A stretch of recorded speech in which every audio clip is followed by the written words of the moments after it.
In this video, we've come to a garlic festival to see exactly what goes on here. But first, let's back up. The middle of America has a critical lack of entertainment. They have no Topgolf, they have no Dave & Buster's, they have no third example.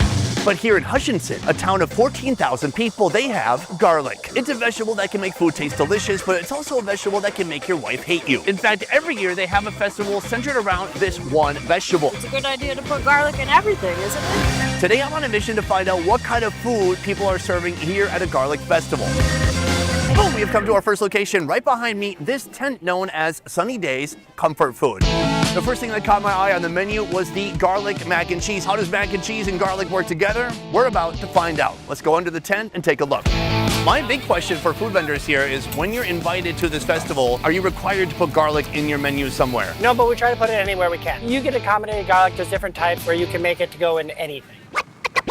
Boom, what am I looking at here, Jamie? So this is our homemade cheese sauce that we got. We make everything in-house. And right here you've got some nice noodles. Yep, some Cavatappi. You gotta make sure she's all cheesy and wonderful. You give it a little bit of a stir. Is the garlic component already worked into the sauce? Yep, we make a garlic oil, we roast garlic, and then we puree it, and then we put it into the sauce. So he's gonna pile that in right here. This is our garlic mac and cheese infused with garlic flavor. He hits it with a little bit more sauce. This looks creamy and delicious. All right, folks, we have our first meal of the day right here, and I couldn't be more excited. This is the mac and cheese, and it comes with a spork. Half spoon, half fork. Not very good at spooning or forking. I love the noodle they've gone with here. It's kind of a spiral macaroni noodle. And take a look at that creamy white sauce full of garlic flavor. Let's go for it. Cheesy, delicious, creamy, and a bit of garlic, not intense. Oh, but the intensity is growing. This is the type of garlic where you think I can eat this without any negative consequences. And then you go to kiss your loved one later and she retches. I love it. Very good, very satisfying. Garlicky, but still cheesy. There's balance. It is a garlic festival, so I think they feel some kind of responsibility to make a garlic version of their own food. That's what they've done here, and that's what they've also done here with their grilled cheese. Oh, so it all starts with a slick of garlic butter on the flat top. A little bit of garlic oil. White American cheese. There's the aioli. It's a rosemary garlic aioli. I can't take any credit for that sandwich. It is particularly my wife's sandwich she's invented. Next, hit it with some sliced apple. Got smoked ham. Now this is where it gets fun. Next, we pile the ham on top. Another slick of garlic butter. He places the bread on top of that. This thing is gonna be so garlic infused. He removes the sandwich from the flat top. He hits it with some plant matter, arugula, the diagonal cut. Very important to maximize eating efficiency. And that's how you make our apple grilled cheese. Inside, a garlic aioli. Only white trash eat mayonnaise. People like me, sophisticated people, we eat aioli. And has layers of flavor. I can't believe it. They wanted to create a sandwich that had some balance. So it's not just about heavy ingredients. It's not just cheese and mayo and ham. No, they put apple slices, which gives it a nice crispy crunch. Very delightful. And then arugula. When I saw the salad, I thought, not for me, not today. The only vegetable I want to eat is garlic.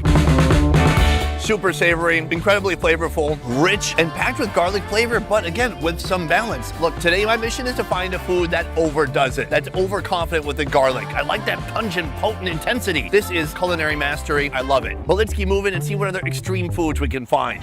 America's love for garlic runs so deep that each year it's celebrated with festivals around this country. Welcome to the Minnesota Garlic Festival. I'm Gertie the Garlic. Here at the 18-year-old Minnesota Garlic Festival, you can explore 70 of this country's best types of garlic, indulge in confusing treats like garlic chocolate and garlic ice cream, and meet others who also love garlic a little too much. The garlic is by far the most superior, smelly, stinky, wonderful thing that we can celebrate, and we do it one day a year, and it's the best day ever. Boom, off to our next location, right behind me, a place where they're serving ginger and also garlic lemonade. It's a very unusual type of lemonade. Let's go check it out.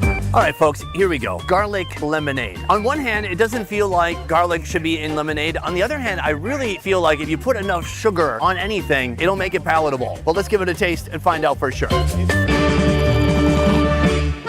Oh, wow.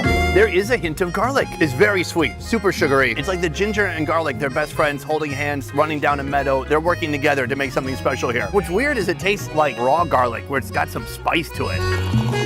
The lady inside that wagon seemed off a rocker. I think you have to be a little bit nuts to come to a place like this and reinvent a menu that makes no sense anywhere else. But here, it's celebrated. Behind me, our next stop, a food truck known as Minnesota Nice Cream. They are serving a garlic ice cream. It's called the Hail Garlic Sundae. I love the creativity. I love the huevos to do what they're doing. Let's get in line.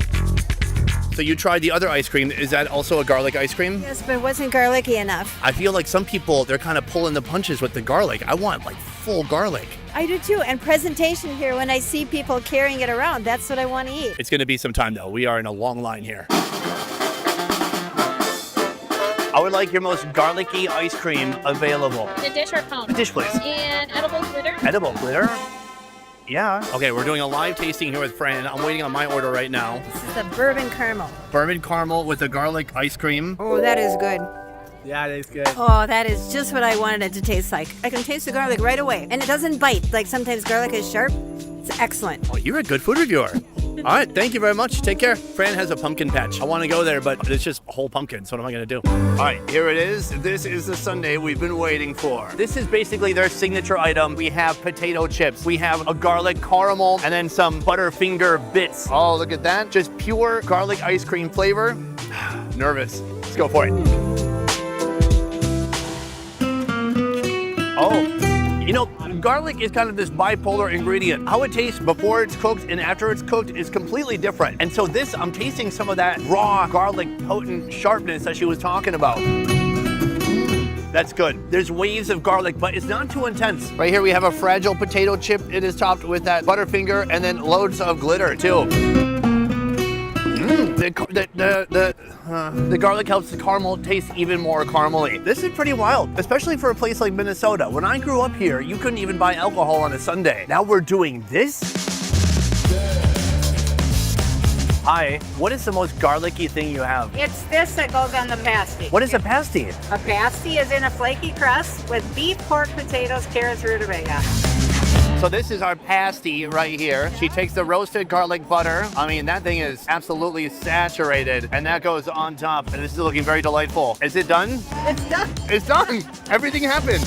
Pasty. It is a traditional British pastry, particularly associated with Cornwall in England. When I look at this empty plate with just a lone, cold-looking pasty on top, I think British food. Oh my God, I can feel the pastry is soft and flaky. You can see bits of potato, carrot, beef, everything snugly pushed inside. It looks delicious.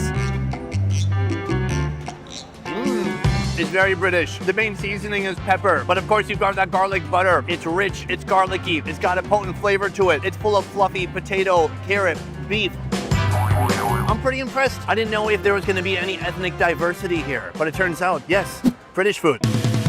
We've come to Gentleman Forager. This is a very exciting location because here not only do they have garlic-infused meats, but they're exotic meats, including a little bit of camel, something you don't usually find here in Minnesota. This is the owner, Mike. Gentleman Forager, our brand, tries to come up with some really unique and original things that maybe not everybody's doing. Let's take a look down here. You can see the kebab here. This is the camel meat. So right now he's applying that garlic-infused marinade. There was a giant pan of garlic that went in to make that. Where do you source camel from to get it here in Minnesota? We feel really awesome about it because they're an invasive species in Australia. So they round them up by helicopter and put them down, and they're shipped over here to the U.S. None of this seems true. Totally true. We had to figure out a way we could feel good about eating camels, right? Yeah, they're like giant cockroaches. And then right here we have some rabbit going on. Hit it with a little bit of sauce, and that is ready to go. That is the tenderloin, and you know, there's a long tenderloin on a camel. You gotta think the tenderloin is what follows the spine, but isn't the camel spine like, take a detour, go up here, sometimes it goes up twice? That's a lot of tenderloin.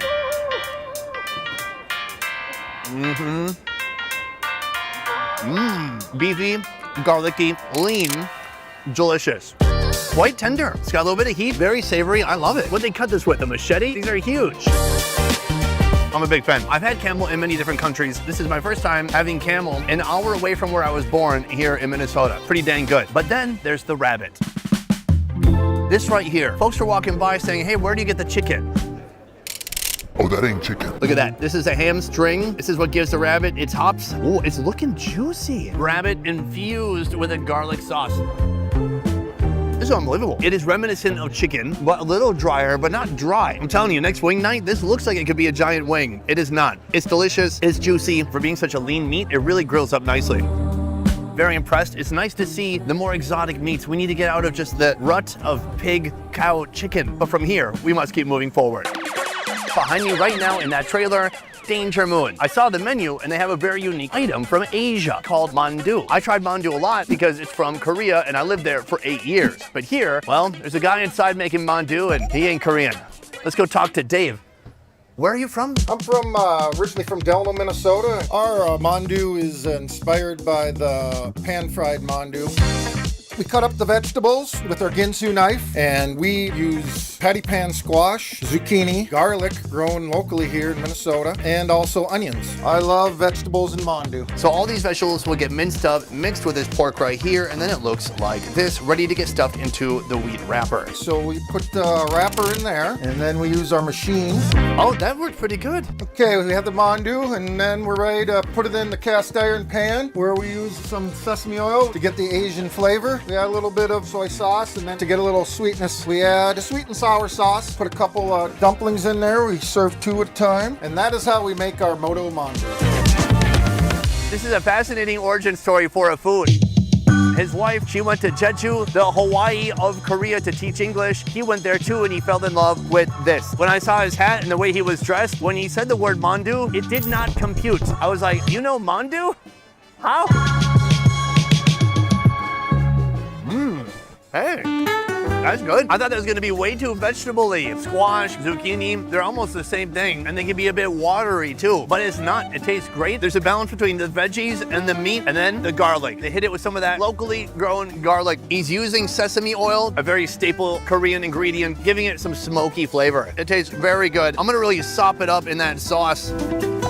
Very satisfying. It's good and it has garlic. That's what I'm all about today. There are a finite number of food trucks here and not all of them are serving garlic specialties. I'm gonna keep looking and see what else we can find. All right guys, you wanna see something terrifying? You gonna sit right here? Okay. Yeah, I'll get in here. What? Who do we sacrifice? All right, can I go? Am I free to go? Okay, thank you. So now we've come to the Meet the Farmers portion of this festival. This is where you can meet people making all kinds of fun products. For example, this gentleman is farming singing bowls. Hi, how you doing? So over here you have garlic shortbread. Evelyn, Yeah. what is shortbread? It's a type of cookie that originates from Scotland. It's very butter heavy. There's flour in it, and I just make it a little weird. Including garlic? I sold out that one immediately. It was a garlic cheddar shot. A Good Samaritan has just given up her own garlic shortbread. It's right here in my hands. I'm gonna try it for the first time. We've got garlic, cheddar, and chives. It's soft and moist. I thought it might be crumbly. It's not. I taste the cheddar. It's just wafts of garlic circulating in my mouth. It's savory, it's cheesy, and it's kind of like a cheddar bay biscuit, like what you get at Red Lobster. Garlic shortbread, love it. All right, folks, I'm here with Zane. He has made garlic chocolate. It shouldn't work. It shouldn't exist, but Zane has brought it into existence, like the Chinese cloning a sheep. How do you know if people are gonna wanna buy it? You don't wanna go home with 70 pounds of garlic chocolate. I basically just did an estimate, and if it sells, great, I'll do it next year. If not, I'll sell it elsewhere, I guess, or try. So if you're here next year, maybe you're buying the chocolate from right now. Is that your point? Yes. Okay. Yeah. All right, folks, here we go. Zane chocolates. You see the little pieces of garlic right here? Gonna strip off the old stocking there. Boom. Look at that big, beautiful, dark tabs of chocolate. I'm gonna break off one strip.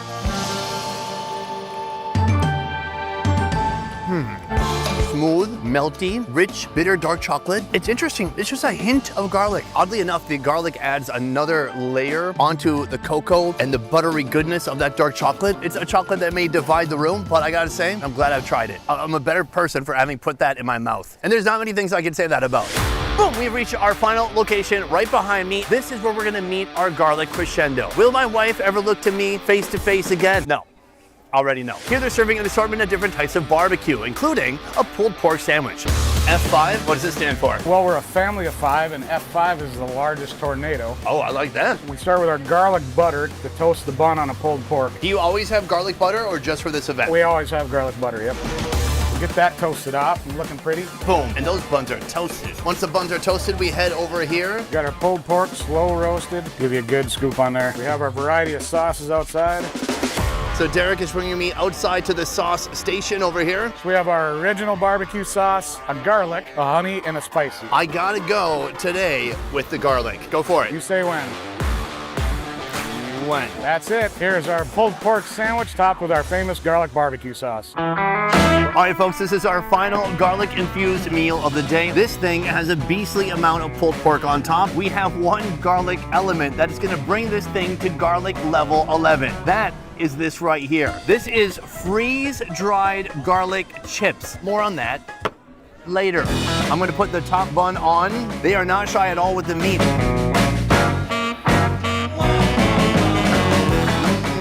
The bun is steamy and then toasted as well. And there's just so much super soft, delicious, succulent, juicy, tender pulled pork. This is absolutely delicious. Now, barbecue has the right amount of sweetness, tang, and savoriness, plus a hint of garlic flavor. But here's the thing. I want to end big today, and I don't want to end with a little bit of a hint. I want to end with this. That's like a full piece of garlic that's been dehydrated. It almost burns. It's like eating raw garlic, except that it's dry. We already know that this is a delicious pulled pork sandwich, but what if you completely desecrate it by adding all of this? That's gonna be yummy.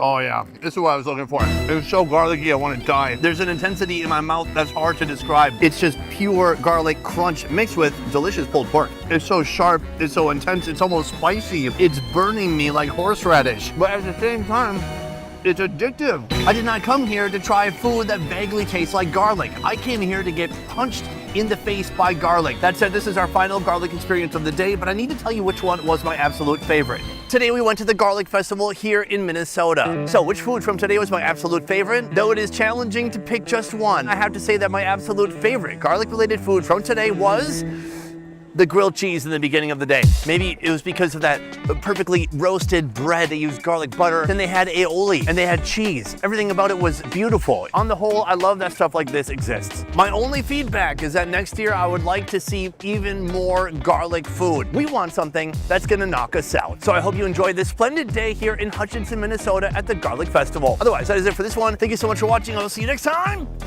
Peace. My breath could knock out my wife. It could knock out just anyone right now. Those garlic chips are lethal. Oh man, what am I gonna do? I got a weapon right here. I'm gonna turn myself in. That's what I'm gonna do. I'm going to the police station. That's such a, do you need a police station when you have 14,000 people? I'm going to the next biggest city.